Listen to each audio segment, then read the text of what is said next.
नमस्कार, मैं कुंदन गुप्ता एक बार फिर से आप सभी का स्वागत करता हूं गुरुकुल.com के इस चैनल में। आज के इस वीडियो में हम देखेंगे तिरिक्ष कहानी के सारांश को। और यह जो तिरिक्ष कहानी है यह आपके एग्जाम में बहुत बार आ गया है, इसलिए आप अच्छा तरीक़ा से देख लीजिएगा।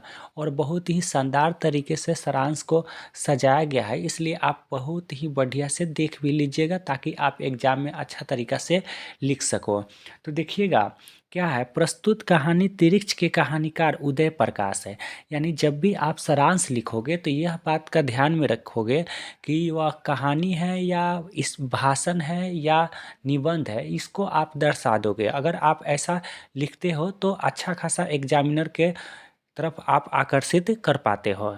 तो यानी प्रस्तुत कहानी तिरिक्ष के कहानीकार उदय प्रकाश है। इनका जन्म 1 जनवरी 1952 ईस्वी को मध्य प्रदेश में हुआ था। यानी अगर इनके जन्म के बारे में बात करें तो 1 जनवरी 1952 ईस्वी को मध्य प्रदेश में हुआ था। यानी मध्य प्रदेश के सीतापुर गांव है और उसी सीतापुर गांव में हुआ था। इस कहानी का संबंध लेखक के पिताजी से है तथा इनके सपने और शहर के साथ साथ शहर के प्रति जन्मजात भय से है। अगर इस कहानी को अगर देखा जाए तो इस कहानी का संबंध है तो लेखक के पिताजी से है। यानी लेखक के पिताजी का नाम क्या था तो प्रेम कुमार सिंह, और इनके पिताजी से है। और इनके सपने और शहर के साथ साथ जो शहर के प्रति जन्मजात भय होता है, यानी उस भय से भी। और जन्मजात भय क्या होता है तो तिरिक्ष का, यानी तिरिक्ष एक लिजार्ड होता है, यानी एक भयावह सांप कह सकते हैं। लेकिन यह सांप होता नहीं है, क्योंकि यह सांप से 100 गुना जहर पाया जाता है इस तिरिक्ष में। सांप अगर किसी को काटे तो बच भी सकता है, लेकिन अगर तिरिक्ष अगर किसी को काट ले तो उसका बचना मुश्किल है। आगे यहाँ से पैराग्राफ चेंज कर दीजिएगा। यदि आप पैराग्राफ चेंज करते हैं तो अच्छा खासा मार्क्स मिलता है। लेखक अपने पिताजी के बारे में कहते हैं कि वे सोचते अधिक और बोलते बहुत कम थे। यानी लेखक अपने पिताजी के बारे में कहते हैं कि वे ज़्यादा सोचते थे लेकिन बोलते बहुत कम थे। और मैं आपको बताऊँ तो अपने इस जो पाठ है, तिरिक्ष जो पाठ है, इसमें पूरा का पूरा अपने पिताजी पर ही लिखे हैं। कह रहे हैं कि दुनिया उनको जानती थी और सम्मान करती थी। यानी दुनिया उन्हें जानती थी और उन्हें क्या करती थी, आदर सम्मान करती थी। ये यानी प्रतिष्ठित परिवार से ये आए हैं और इनके पिताजी प्रतिष्ठित रहे हैं। लेखक को उनके संतान होने का गर्व था। यानी हर बेटा को अपने बाप का संतान होने का गर्व होता है और इन्हें भी अपने पिताजी के संतान होने का गर्व था। आगे क्या है, एक बार उदय प्रकाश के पिताजी शाम को टहल कर घर आए।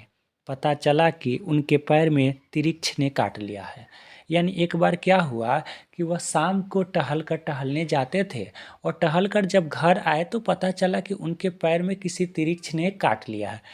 और मैं बताया हूँ कि काले नाग से 100 गुना अधिक जहर पाया जाता है तिरिक्ष में। यानी अगर कोई सांप किसी व्यक्ति को काट ले तो वह बच सकता है, लेकिन तिरिक्ष अगर काट ले तो उसका बचना मुश्किल है। बहुत सारे लोग उनके घर जमा हो गए। वैद्य के साथ साथ झाड़ फूँक करने वाले भी आए और सभी ने अपने अपने हिसाब से इलाज किया, परंतु दर्द पूरी तरह नहीं गया। यानी होता नहीं है, अगर मान के चले कि अगर आपके घर में किसी प्रकार का ऐसा कुछ दुर्घटना हो जाए तो बहुत सारे लोग आपके घर जमा हो जाते हैं और अपने अपने हिसाब से झाड़ फूँक करने के साथ साथ वैद्य भी आए और बहुत सारे लोग अपने अपने हिसाब से इलाज किए, लेकिन दर्द पूरी तरह नहीं गया। आगे क्या है, अगले सुबह पिताजी को अदालत के लिए चल पड़े। यानी अगले सुबह जो पिताजी जो थे वह अदालत के लिए चल पड़े। यदि वे इस बार न जाते तो गैर जमानती वारंट निकलने का डर था। यानी क्या हुआ था कि लेखक के पिताजी अगले सुबह अदालत के लिए चल पड़े। अगर वह नहीं जाते, चूँकि इनको तिरिक्ष ने काट लिया था और उन्हें आराम की ज़रूरत थी, लेकिन फिर भी वे अदालत नहीं जाते तो गैर जमानती वारंट इनके नाम निकला था और इनके घर के ऊपर निकला था। अगर वे न जाते तो ये सारी चीज़ से के तहत उन पर मुकदमा चल सकता था। पिताजी ट्रैक्टर से शहर के लिए रवाना हुए। ट्रैक्टर में पंडित राम अवतार भी थे जो पेशे से एक वैद्य थे। यानी पिताजी क्या हुआ कि ट्रैक्टर से ही निकले और ट्रैक्टर में क्या थे कि पंडित रामावतार थे और वह एक पेशे से वैद्य थे। जब उन्हें इन सभी घटना का पता चला तो वह ट्रैक्टर रोक कर धतूरे के बीज को पीसकर उसका काढ़ा बनाया और पिताजी को पिला दी। यानी वह पेशे से क्या थे, एक वैद्य भी थे।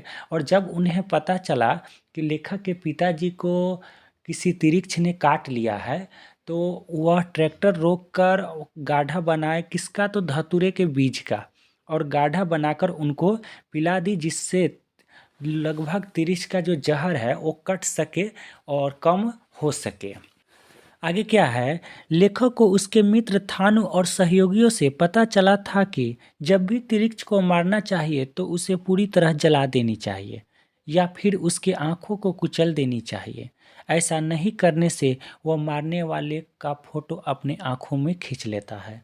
यानी क्या है, लेखक को अपने मित्र के साथ साथ और लोगों से भी पता चला था कि जब भी तिरिक्ष को मारना चाहिए तो उसे पूरी तरह से उसके आँखों को कुचल देनी चाहिए। यानी जब भी अगर व्यक्ति को कोई तिरिक्ष काटे तो उस तिरिक्ष को पूरी तरह से कुचल देनी चाहिए या हो सके उसके आँखों को कुचल देनी चाहिए, क्योंकि ऐसा नहीं करने से क्या होता है कि वह तिरिक्ष उस व्यक्ति का, यानी जो मारता रहता है, उस मारने वाले व्यक्ति का फोटो अपने आँखों में कैद कर लेता है, यानी खींच लेता है। यानी ये मान्यता है और वह फोटो अपने साथी को ट्रांसफ़र कर देता है।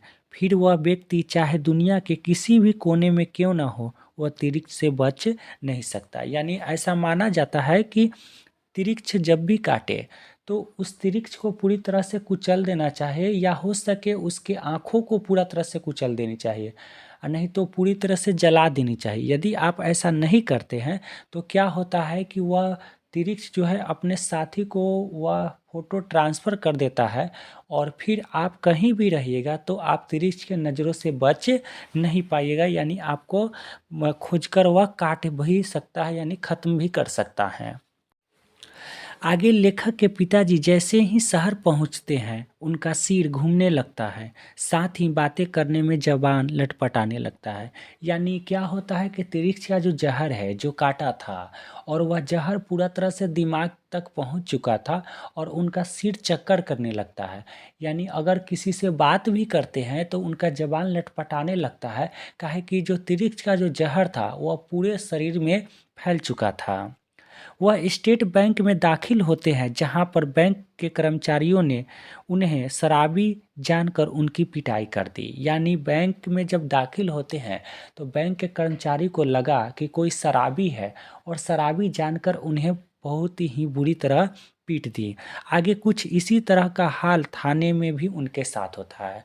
यानी थाने के जो स्टाफ है वह भी नहीं समझ पाया कि यह अच्छा खासा आदमी है, और चूँकि लेखक के जो पिताजी थे एक हेडमास्टर थे और बहुत ही संस्कारिक थे, लेकिन क्या है, तिरिक्ष का जो जहर है वो पूरे शरीर में फैल चुका था, इसलिए उनका सिर पूरा तरह से चक्कर कर रहा था, जिससे उनका दिमाग पूरा तरह से काम नहीं कर रहा था और इसी कारण उन्हें इन सभी चीज़ों का सामना करना पड़ रहा था। आगे क्या है कि वहाँ से निकलने के बाद शहर के कुछ शरारती लड़के उन्हें पागल समझकर लोहे की रॉड से उनकी पिटाई कर दी। पिताजी बुरी तरह घायल हो चुके थे, उनके मुंह से खून आ रहे थे और वे गिर पड़े। यानी क्या हुआ कि जब वह शहर से यानी गुजर रहे थे तो शरारती जो लड़के हैं वो लड़के मिलकर रॉड से उनकी पिटाई कर दी और जिससे उनकी जो बुरी हालत हो गई। यानी आप समझ सकते हैं कि एक तिरिक्ष ने काटा था और साथ ही साथ जब वह उनकी पिटाई इतनी ज़्यादा भयावह तरीके से कर दी गई तो वह उनका अब बचना बहुत ही मुश्किल होगा। आगे क्या है, लेखक के गांव का गणेशवा मोची जब ये सब देखा तो इसकी खबर लेखक को दी। यानी जब लेखक के गांव के एक मोची थे जिनका नाम था गणेशवा, और गणेशवा ने जब देखा कि मास्टर साहब ऐसे गिरे पड़े हैं तो वह पहचान लिए, और जब इन सभी चीज़ों की घटना वह लेखक को दी। यानी अगर वह नहीं देखता तो लेखक को उतना जल्दी पता नहीं होता, लेकिन उस समय तक पिताजी डेथ हो चुके थे, यानी पिताजी की मृत्यु हो चुकी थी। पिताजी की मृत्यु की तिथि 17 मई 1972 थी। यानी अगर इनके मृत्यु के बारे में बात किया जाए तो मृत्यु की जो तिथि थी 17 मई 1972 थी। यहाँ पर सारांश का अंत होगा। क्या है अंत में लेखक कहते हैं कि थानू का कहना पूरी तरह से सत्य हो गया कि यदि किसी व्यक्ति को तिरिक्ष काट ले तो उसकी मृत्यु 24 घंटे के अंदर निश्चित है। यानी लेखक को पहले यह पूरी तरह से सटीक पता नहीं था कि तिरिक्ष अगर किसी व्यक्ति को काट ले तो उसकी मृत्यु 24 घंटे के अंदर हो जाती है। लेकिन जब ये सारी चीज़ें हो गई तो उनको पूरा तरह से यह बात का पता चल गया कि कोई भी व्यक्ति तिरिक्ष के काटने से बच नहीं सकता, क्योंकि तिरिक्ष में काले नाग से 100 गुना अधिक जहर पाया जाता है। तो यहाँ तक आपका वीडियो समाप्त हुआ। और हाँ, आपसे विनती है कि यदि आपको यह सारांश समझ में आया होगा तो आप अपने दोस्तों को भी शेयर कीजिए, और यदि आप इस चैनल पर नए हो तो चैनल को कर लीजिए सब्सक्राइब और बेल आइकन को भी प्रेस कर दीजिए, ताकि जो भी वीडियो मैं बनाऊँ उसका नोटिफिकेशन आपको तुरंत मिल सके।